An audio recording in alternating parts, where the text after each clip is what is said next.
Bueno, ¿qué se hace cuando las leyes de un gobierno chocan de frente con las creencias más profundas de uno? Hoy vamos a meternos de lleno en un texto que por casi 2000 años ha servido de guía para responder justamente a esa pregunta. Y es que este texto que vamos a revisar aborda precisamente esa cuestión. Para entenderlo bien, hay que ponerse en situación, ¿no? Imaginen una pequeña comunidad, tratando de vivir según sus convicciones, pero bajo el poder absoluto y total del Imperio Romano. Nada fácil. Así que el primer gran desafío que se plantea es justamente esa relación, ese tira y afloja entre las convicciones personales y el Estado. Sobre todo, ¿qué pasa cuando ese gobierno parece corrupto o, peor aún, hostil? Y miren, el punto de partida es, de entrada, bastante radical. Dice que toda autoridad, sin importar cómo sea, al final de cuentas, viene de Dios.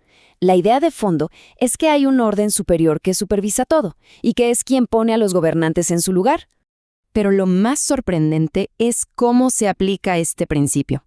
Porque, a ver, no se anda con rodeos. Insiste en que esto incluye a gobernantes, digamos, imperfectos o hasta malvados.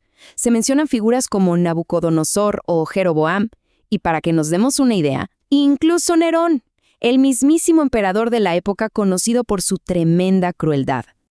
Entonces, partiendo de esa base, el texto nos presenta una lista bien clara de deberes cívicos. Pero ojo, no se trata solo de cumplir para evitarse problemas. El punto clave aquí es que la obediencia debe ser por causa de la conciencia, o sea, una motivación que viene de adentro que va mucho más allá del simple miedo al castigo. Ahora, aquí viene el gran pero. Hay una excepción, y es una excepción crítica, que es la base de lo que conocemos como objeción de conciencia. La cosa es así. Cuando una ley humana choca de frente con un mandato divino, la lealtad a esa ley superior tiene que prevalecer. El ejemplo que se usa es el de Daniel, ¿no? Que decidió obedecer a Dios antes que al rey, aun sabiendo que le podía costar la vida. Bien, y de aquí el foco cambia. Pasamos de los deberes hacia afuera, con el Estado, a las responsabilidades hacia adentro, dentro de la propia comunidad. Vamos a ver cómo se conecta todo.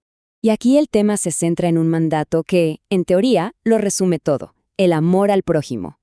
Se presenta como la única deuda que siempre tenemos pendiente, que nunca se termina de pagar.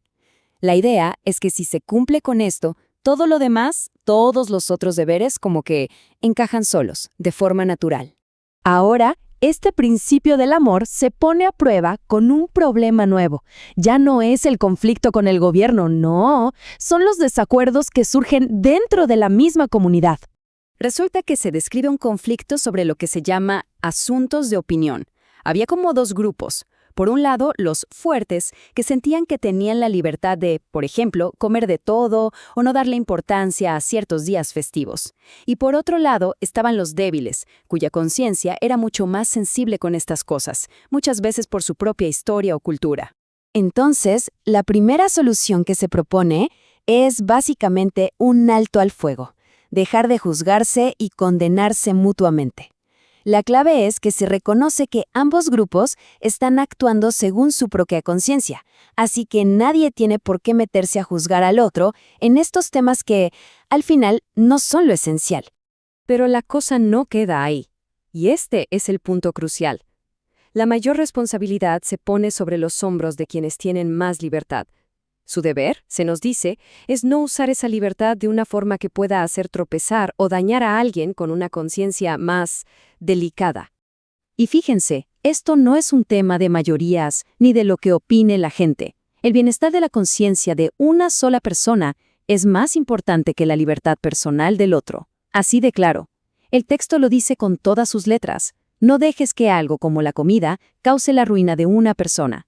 Y todo esto nos va llevando al corazón del asunto, a la idea central que de alguna manera le da un giro a toda la discusión y nos da una nueva perspectiva. Para que cambiemos la perspectiva, el texto nos lanza una pregunta clave. A ver, si el debate no es sobre la comida, la bebida o los días especiales, entonces, ¿qué es lo que de verdad importa? Y aquí está la respuesta, que es como la solución final a todo el dilema.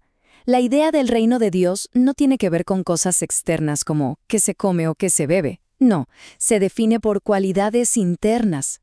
Lo que de verdad mide la salud de una comunidad es si hay justicia, paz y gozo. Entonces, la gran lección es esta. Las acciones se miden por sus frutos, por sus resultados. ¿Ayudan a crecer a los demás? ¿Construyen la paz? Esas son las preguntas que realmente importan, mucho más que las reglas sobre qué comer o qué día es más importante. Al final, todo este análisis nos deja con una pregunta que es tan provocadora como eterna. Nos obliga a pensar en ese equilibrio, a veces tan difícil, entre la libertad personal, el deber cívico y, sobre todo, la armonía de la comunidad. Y es una pregunta que, 2000 años después, sigue tan vigente como el primer día.